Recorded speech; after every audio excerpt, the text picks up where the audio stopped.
Well, welcome to the conversation today. We have a special guest, which we'll have Denise introduce in just a sec, but I'll say he's currently in the Netherlands today. He lives and works in Switzerland. He's from Italy. So let's have you introduce him, Denise.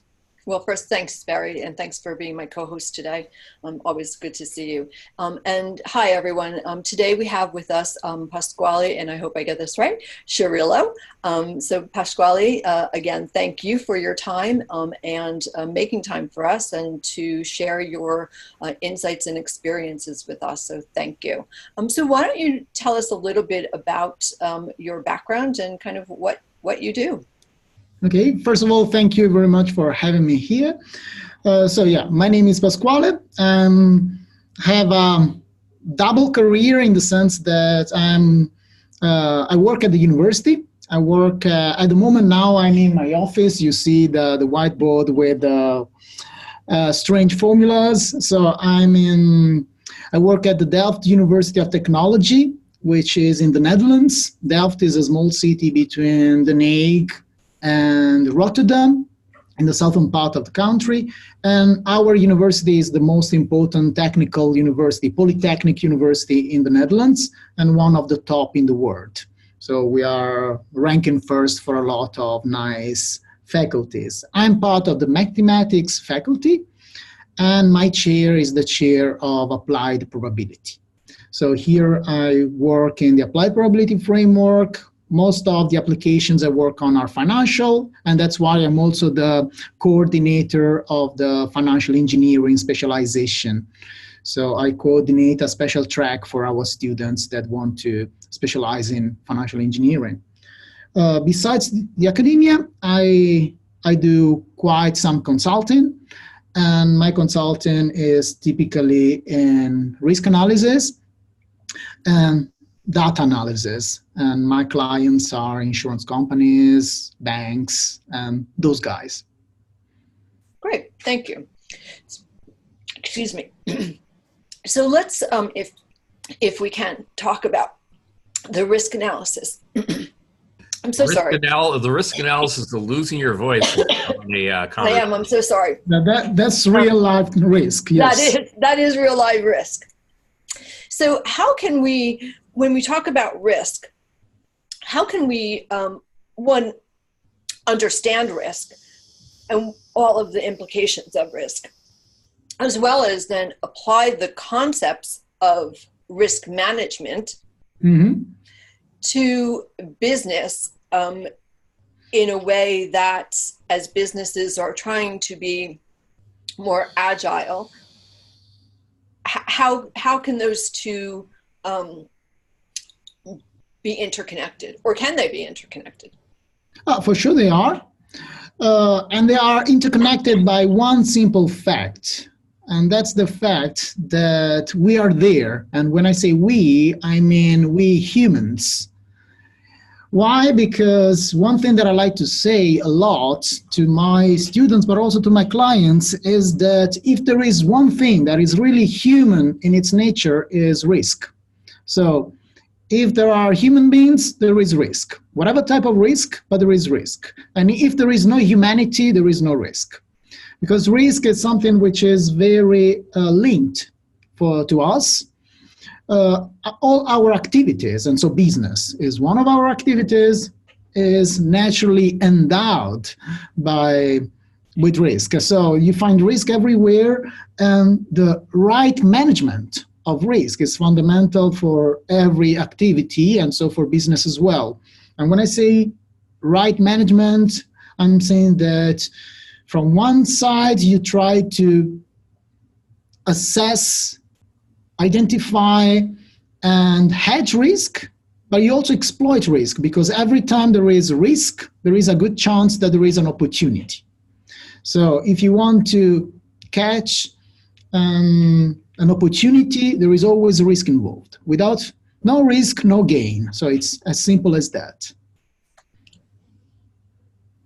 So how do we go about calculating that risk and understanding that risk than to build a strategy or a plan, knowing that there are unknowns. So there's going to be disruptors in whatever business you have, or there's going to be unknowns. How do you plan for the unknown? How do you calculate a risk for something that you don't know? Okay, that's a very important point. Thank you. Because the first thing that you have to learn if you want to be a good risk manager is that there are risks that we can actually quantify, and there are risks that we cannot quantify. And first of all, you should, in principle, at the very beginning, only take those risks that you can quantify, and not take risks that you try to quantify ex post, because that's quite important. But at the same time, there are risks that cannot be quantified and that cannot be avoided. I mean, there are many different examples, and there is a fundamental difference, if you want, very academic in a sense, but it's still also very important in practice, which is the difference between what we call risk and what we call uncertainty. So risk is what can be somehow quantified, maybe not precisely, so you can give a vague interpretation of a vague measure of this risk, but still you can try to do something. Uncertainty is just, we don't know. So, and we accept the fact that we don't know. The typical example is, imagine that you have to make an investment or whatever type of a very long time horizon.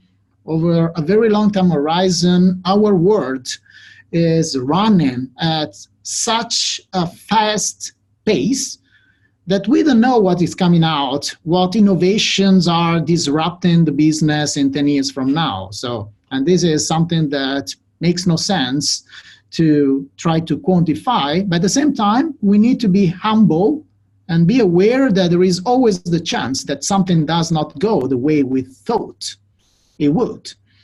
And already knowing our limits in dealing with risk, it's something that gives us power. Because what I think it's very dangerous in business, you know, in business, we are used to make a lot of computations, whatever. So you compute performance indices, you try to assess risk, and you come out with numbers, okay? Those numbers, and I'm speaking as a mathematician, are wonderful to me. They are very important, but still they are never the truth, in the sense that they are a conditional truth.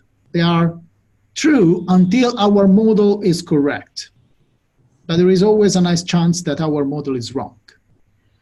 So knowing that is something that, for example, every risk manager should know. So, and should take into consideration. Yeah. This sounds like where the probability comes in.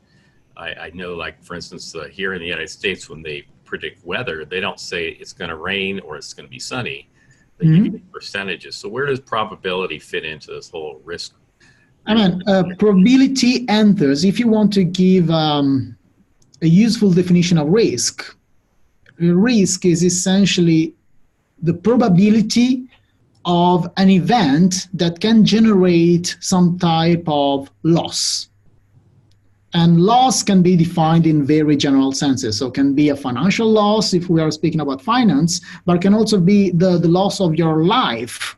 If you are crossing the street without checking, and I mean, you are just crossing the highway without even looking at both sides, or you're not using the zebra crossing or the traffic lights wherever you want. So it can be whatever type of loss, it can be an injury, whatever thing. And every time there is an event like that, that can have a negative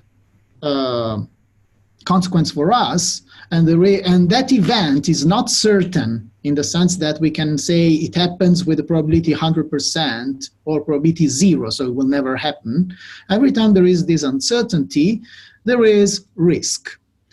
Now, the point is that probability is a fundamental aspect of risk, but probability itself is something that is highly discussed in the academic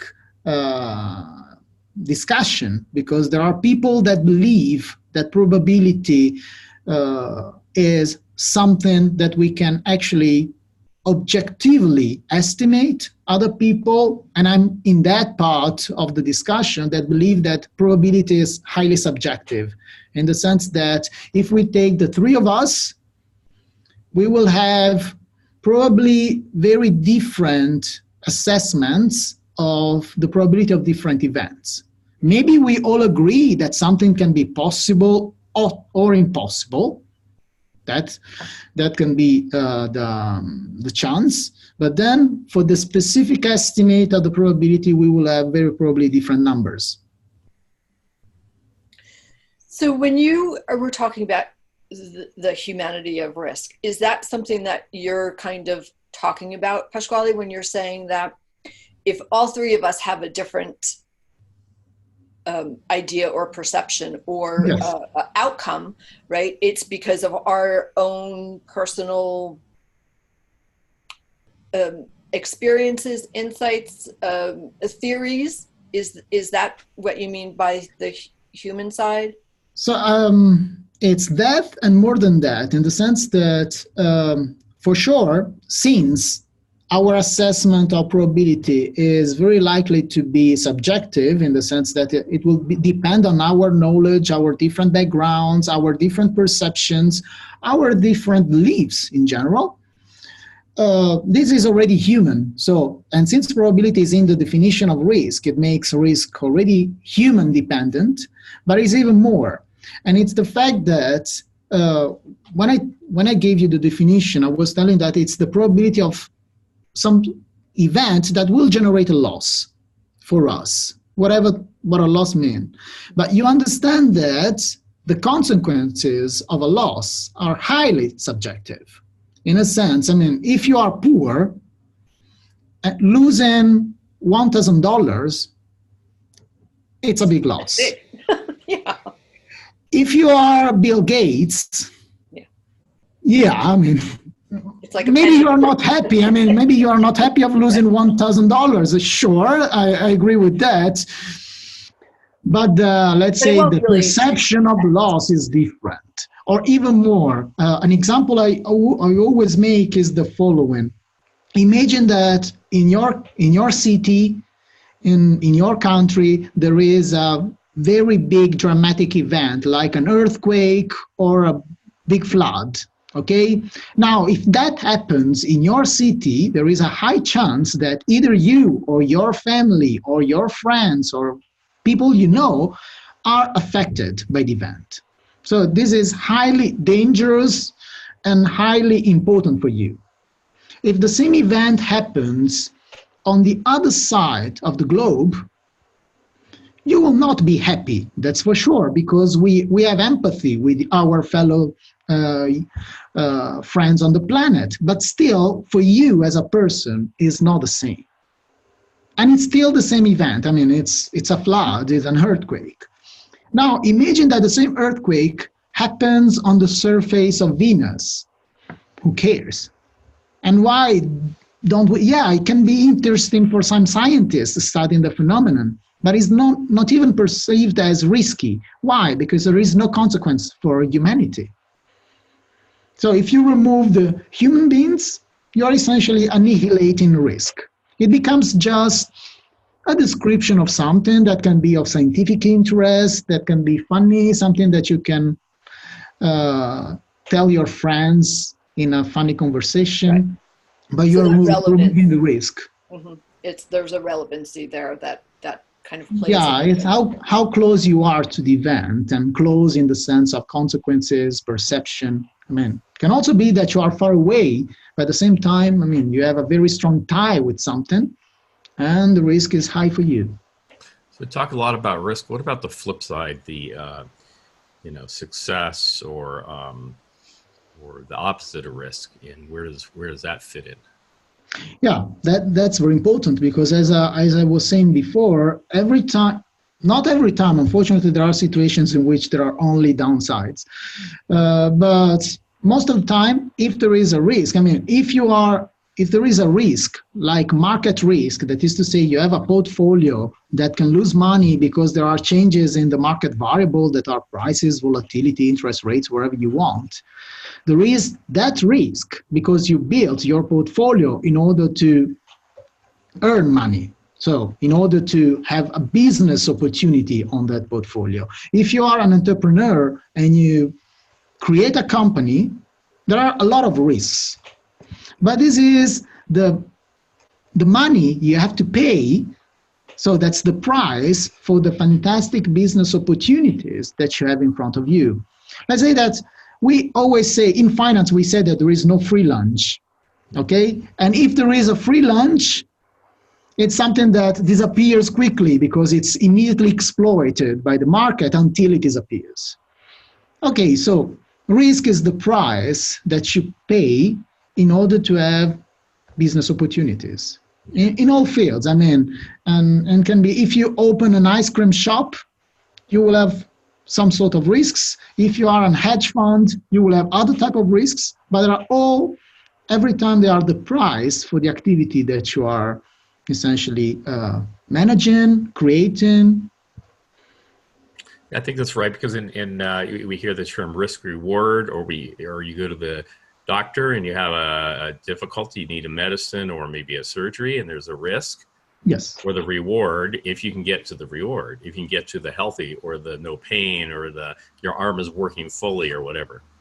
Yes, but also think about, really, I think it's a very nice exercise to try to think about a life without risk. No risk at all. I mean, that would mean a life which is totally deterministic, in the sense that if A happens, I know that B follows with probability 1. There is no chance. I mean, you like someone, you want to ask someone out for dinner, there is the risk that you get a no, okay? That's life. Sometimes it goes okay, sometimes it doesn't. But if you remove risk, you will never experience something like that. If you already know ex ante that it will be a yes or a no. And then, I don't know, you just go out of your place and you know exactly, I mean, It'd be a dull life. It wouldn't I it think wouldn't it have a would be lot of color, right?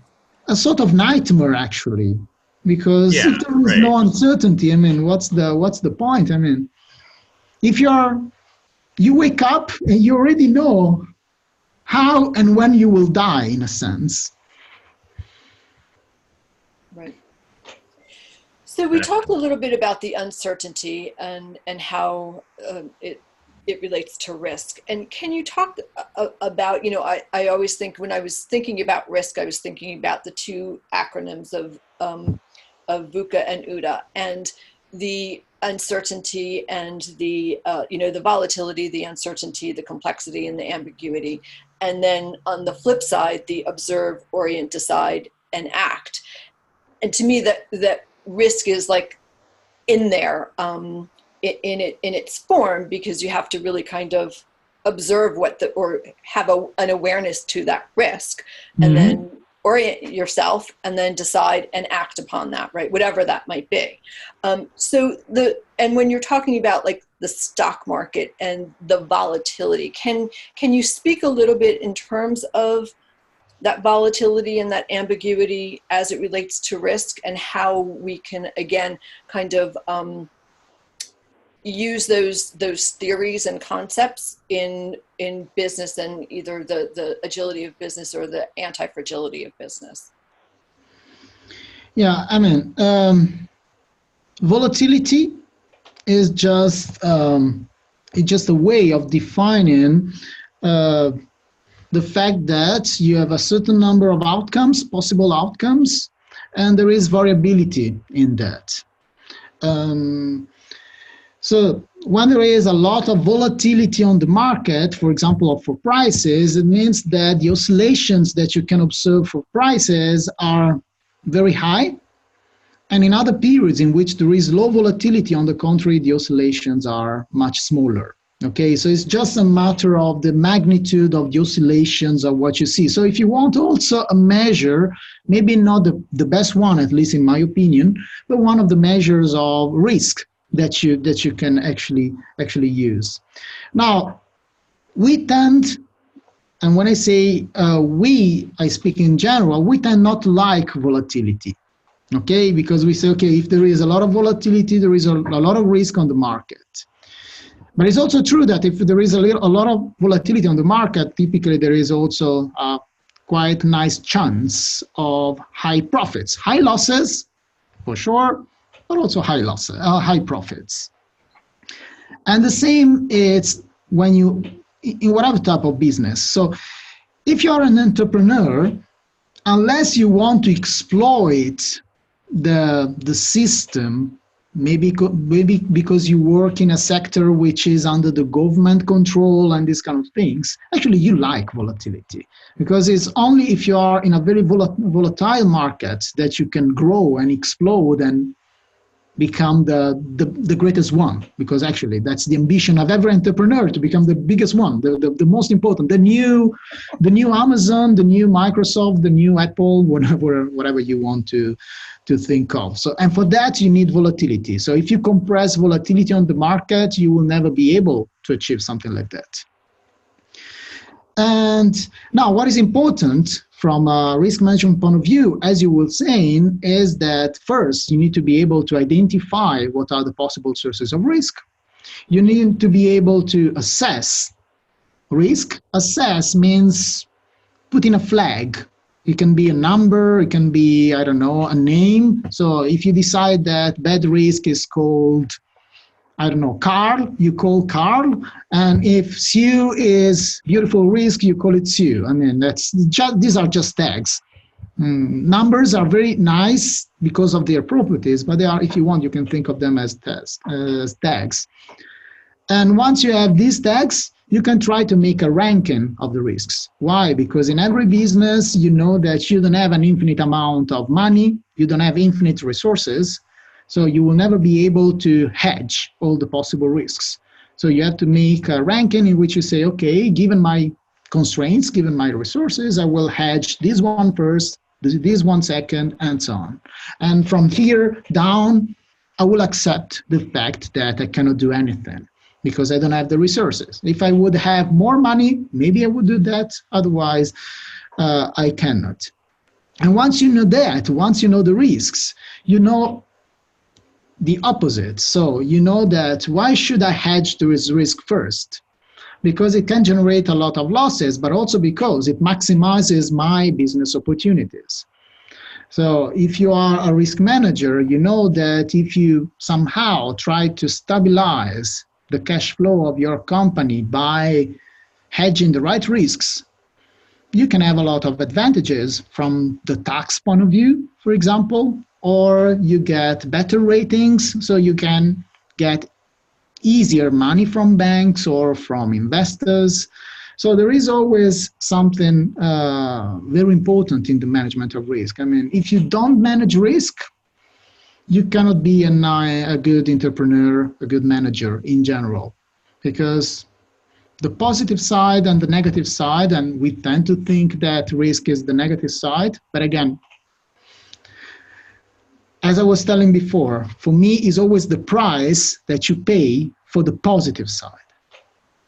So if you want the positive side, you have to pay a price, and the price is a risk. The better you can manage the downside, the better in general. There's a saying here in the United States, something about no pain, no gain. What they're saying, I think, is that if you don't step into the possibility of the pain, the risk, yes, you can't necessarily get to the gain. You hear that a lot in, say, weight loss or bodybuilding. Yeah, I mean, I think in many languages, I cannot say all languages, but at least in languages I know, there is always a saying like that. So no pain, no gain. In Italian, we say chi non risica non rosica. That is essentially means the same. I mean, if you don't risk, you don't get anything. That's how you would translate. Okay, so that and that's common in many languages. I think I wrote that once on Twitter, and I wrote the Italian one, and a lot of people were providing the translations or the the same expression in their language. So it can be a different setting, but the meaning is the same. So we know that without risk, you cannot have opportunities. And you were saying earlier, I know we have some more participants coming on. I would just recap this. You said earlier that if you had a life with zero risk, it'd be very like a nightmare. You wouldn't have any it would be a nightmare. It'd be pretty dark. It'd be mediocre. You wouldn't have the light, the ups and the downs. So this human factor is what you're saying is what's driving this all. Yes, exactly. So if you really if you make this, I think, dramatic experiment in which you remove risk from human life, and then what remains is very sad, at least in my opinion. But I think that we can agree in the fact that if you wake up in the morning and you exactly know how it goes forever, I don't know. I mean, it becomes very difficult to live a life like that. I think that our mind is not even made to deal with such a life. It would be, I mean, probably people would try to introduce risk by suicide. I don't know. That's interesting. We have a question that just came in. I want to read it. It says many people, many business organizations and people struggle with recognizing the positive upside or the risk. They only focus on the negative downside of risk. So the question is, Pasquale, how do you help them recognize the upside? That's a very important question, in the sense that, again, if you start seeing risk as the price that you pay for business opportunities, that already helps. And then also the fact that we were speaking about volatility.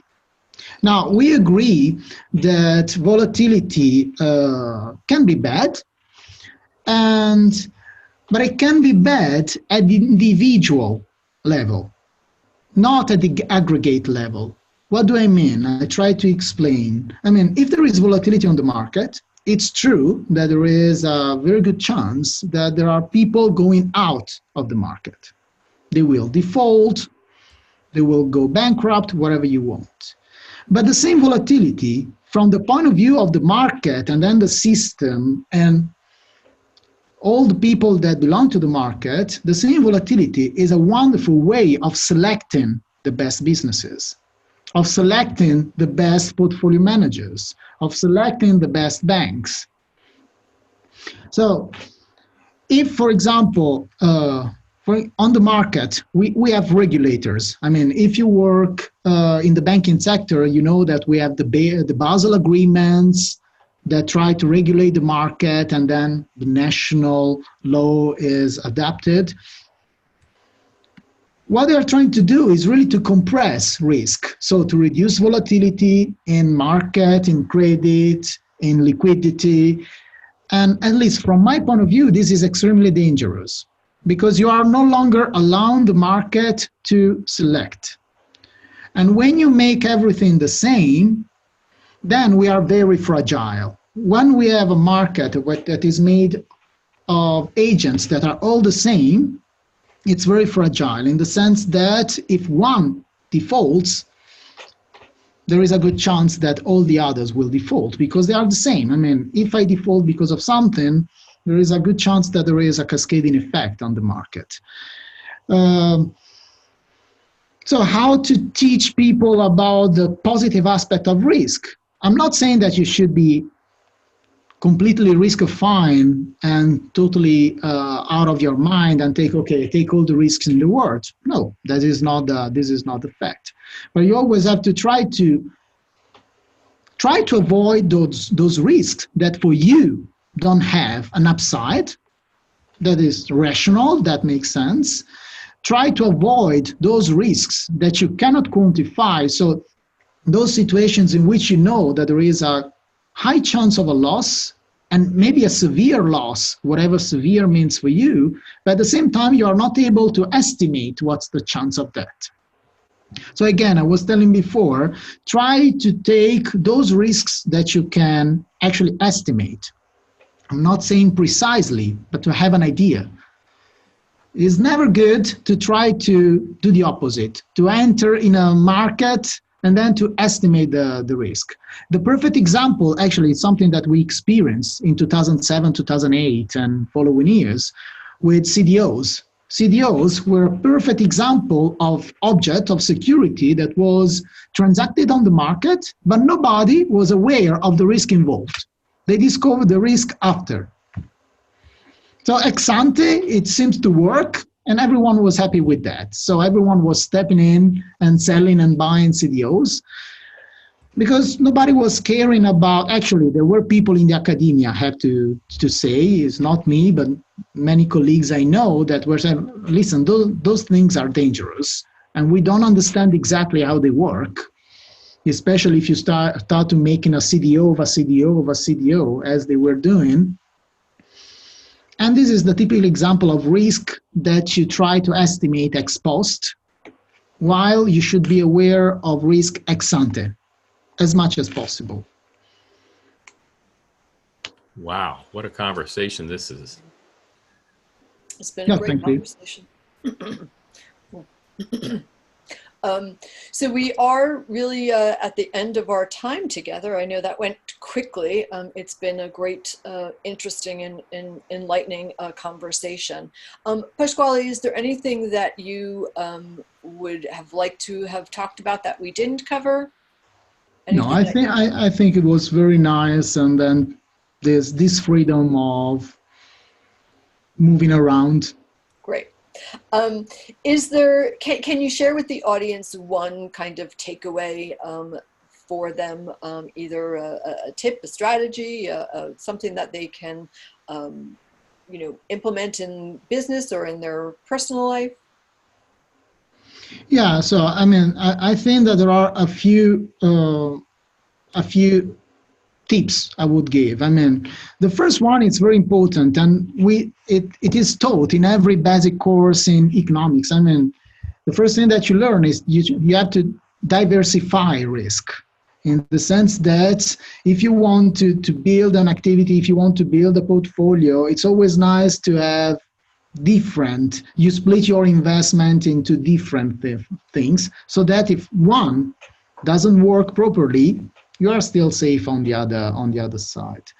The second is, as I was telling you before, try to understand risk ex ante, not ex post. So before entering in a business, try to understand the market in which you are entering and what are the possible risks. You will never be able to understand everything, which is fine, but it's never nice to discover ex post that something could have been understood, and you didn't because you were lazy, or you were, I don't know how you want to say it, or not focused. And the third thing, which I think is also very important, is never limit yourself to understand what are the first order consequences of what you do. I mean, first order means if I do A, there is a good chance that B happens. Fine. But it's also much more important if you ask yourself what happens if B happens after A. Since A, I saw that B happens with a given chance, but given B, is there a C, is there a D, is there a E? These are the second order effects. And typically, these are the most important things in business. So what happens on the medium run, on the medium time horizon, because of our business decisions. Our business decision gave something, but given that something, what might happen after? Oh, that's great. Well, thank you again so much. I think that was thank you very much. Really, really important.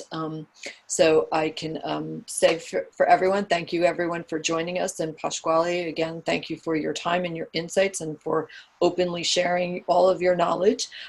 Barry, thanks again for co-hosting with me today. Yes, thanks so much. I just want to close by saying, you bring a very fascinating perspective, Pasquale, of not only risk and reward and probability, but looking at the human side. That really got my mind thinking in a whole bunch of areas that I hadn't before. Thank you so much for your generosity today. Thank you very much for inviting me. Okay, we look forward to seeing everybody on a future conversation. Thanks, everyone.